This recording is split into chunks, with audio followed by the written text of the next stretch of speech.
Enseignement à distance en podcast.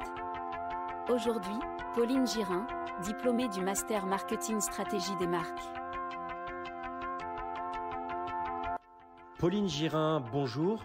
Tout d'abord, merci d'intégrer la communauté d'ambassadeurs de la formation à distance à l'IAE de Poitiers. Ambassadeur de choix qui plus est, puisque vous avez réalisé un cursus quasiment complet chez nous, en intégrant tout d'abord une première année de master dans le management et commerce international à distance, puis une année de master 2 toujours à distance, spécialisée dans le marketing.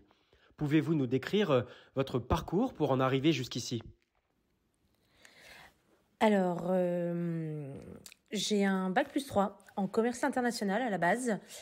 Et à la suite de mon bac+3, j'ai eu l'opportunité de commencer la vie active et de travailler pour un domaine viticole en Italie. Et donc depuis, je travaille dans le vin et maintenant dans le champagne depuis une dizaine d'années. Et j'ai repris mes études en Master 1 Commerce et Management International à l'IAE de Poitiers.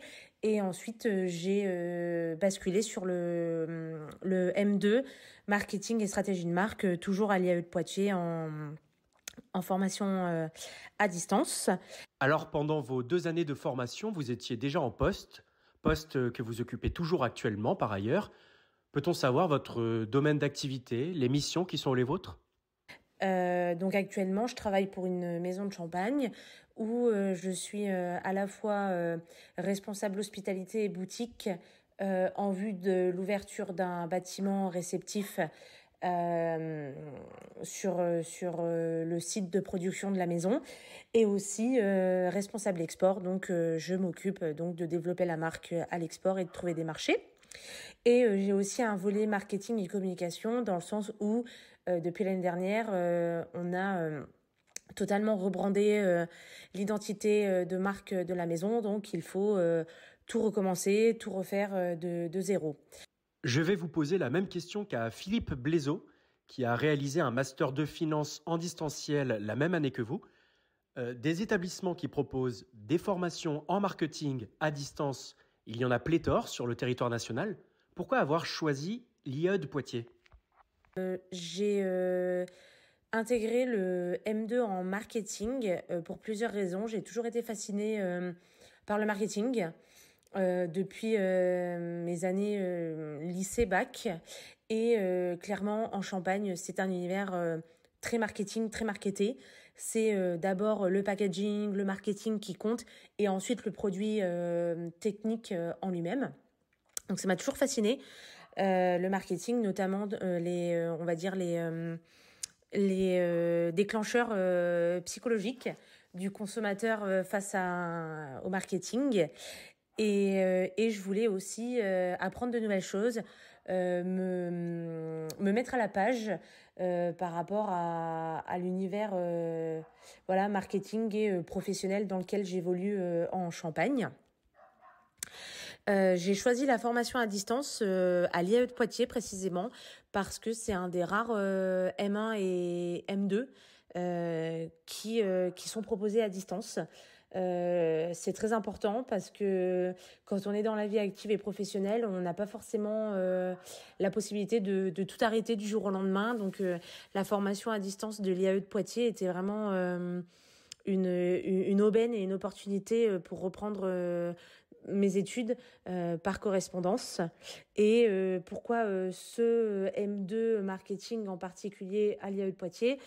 Parce que c'était celui qui sur le papier me correspondait le plus et était le plus intéressant par rapport à un autre qui était par exemple à l'IAE de Montpellier, et notamment au niveau financier c'était beaucoup plus avantageux que une école de commerce qui n'est pas forcément très formatrice par rapport à un IAE où c'est beaucoup plus compliqué d'y rentrer.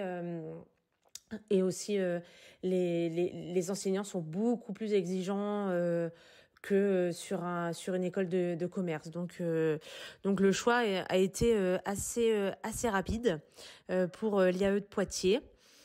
On l'a dit, vous avez maintenu votre activité professionnelle en parallèle de vos études. Est-ce que cela a été compliqué de gérer cet équilibre? Alors oui, ça a été compliqué de gérer études et travail, notamment parce que sur le cycle de la formation à distance, euh, alors en M1, c'est pas forcément obligatoire d'être en activité ou d'avoir un stage, mais par contre en M2, c'est une obligation au moins de trouver un stage.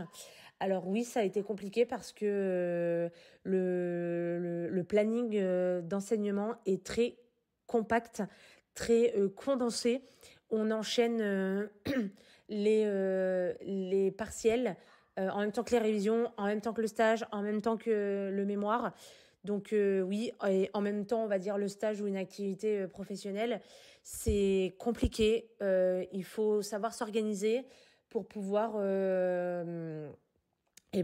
réussir clairement et pouvoir lier les deux activités sans que ce soit, on va dire, chronophage et que l'un ou l'une ne cannibalise pas l'autre. Donc oui, ça a été difficile. Il faut savoir se lever tôt. Et personnellement, moi, la semaine, je ne sortais pas. Je me levais à 5 heures du matin pour pouvoir réviser et travailler mon mémoire. Le week-end, c'était pareil. Je ne sortais plus. Je travaillais de 7 heures à 18 heures les week-ends et ça pendant quasiment 6 mois. Donc voilà, ça a été compliqué, mais avec un peu d'organisation et de motivation, on y arrive. Oui, on comprend que cela peut engendrer des mois relativement denses. Vous vous êtes inscrite, Pauline Girin, à cette formation avec des objectifs en tête, on l'imagine. Est-ce qu'aujourd'hui, vous pensez que ces objectifs ont été atteints? Est-ce que vous avez le sentiment d'avoir ouvert de nouvelles portes? Alors oui, ce diplôme m'ouvre de nouvelles portes, notamment tout bêtement sur le marché de l'emploi. Maintenant, il faut un bac+5, on va dire, pour tout et n'importe quoi. Et donc oui, ça me permet de me démarquer par rapport à d'autres candidats. Et un master en marketing, c'est toujours valorisant et valorisé. Et actuellement, je pense que grâce à ce master, ce diplôme en marketing, j'ai pu avoir le poste que j'occupe actuellement, qui est venu compléter mon expérience professionnelle de 15 ans. Avez-vous un conseil à donner à nos futurs inscrits ou bien à celles et ceux qui aimeraient se lancer dans l'aventure? Alors si j'ai un conseil, voire plusieurs conseils à donner aux étudiants qui voudraient se lancer dans un master à distance, il faut savoir dans quoi vous vous lancez. Il faut être motivé dès le début. Il faut se rendre compte que c'est beaucoup, beaucoup de travail. C'est beaucoup plus compliqué une formation à distance qu'une formation sur les bancs de la fac où vous avez le professeur en face de vous, le professeur à disposition. Vous pouvez aller dans son bureau si vous avez une question ou quoi. À distance, c'est beaucoup plus compliqué parce que le temps de réponse peut être très, très long. Donc, il faut savoir s'armer de patience, faire des recherches personnelles, aller chercher l'information et savoir faire des choix, oublier sa vie sociale pendant bien 6 mois. Et un autre conseil, c'est participer à la rentrée scolaire si possible pour pouvoir rencontrer les étudiants de votre promo et tout de suite créer un groupe WhatsApp d'entraide. Ça a été hyper important lors de mon M1 et de mon M2. Déjà, ça permet de créer du lien et une entraide et capitaliser sur les forces de tous les élèves qui peuvent venir compléter vos forces personnelles et individuelles. Et ça permet de ne pas se sentir seul. Pauline Girin, merci infiniment pour toutes vos réponses qui viennent ainsi compléter notre série de podcasts sur les ambassadeurs de la formation à distance à l'IAE de Poitiers. On en profite pour vous informer que les candidatures pour l'année 2024-2025 sont officiellement ouvertes et ce jusqu'au 15 juin 2024. Merci pour votre écoute et à très vite.